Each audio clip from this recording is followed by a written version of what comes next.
Ever wonder why wildlife keeps showing up in your yard? Some animals actually thrive around our homes.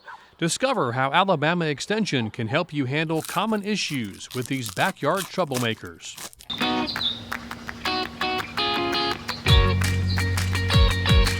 For the average homeowner, there are many things they can do to solve conflicts beyond shooting the offending animal. Those include repellents, frightening devices, and exclusion. Exclusion is putting up some sort of physical barrier and is one of the best ways to keep wildlife from interfering with something that you don't want them to. And it's especially good if you don't care quite as much about what your backyard looks like. So things like fences. For a deer fence, you're going to want it at least 7 foot.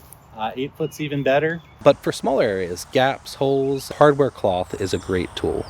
Scare devices come in many different varieties. It can be a sight, a sound, or even touch.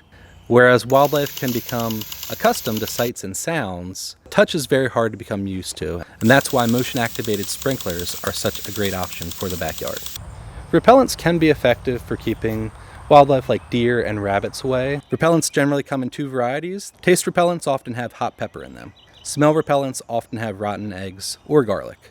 There's a few things to keep in mind though. One is that they need to be applied frequently, say every 2 weeks, and especially after rain.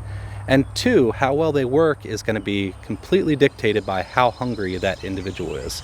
So during the winter time, for example, deer might eat things that you have repellents on. What sort of wildlife issues you're going to have is going to change by season.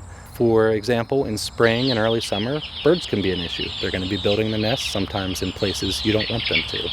So there really is no silver bullet for nuisance wildlife management. The technique that you're going to use is going to depend on the time of year and what species you're dealing with. For more information, go to our website at aces.edu.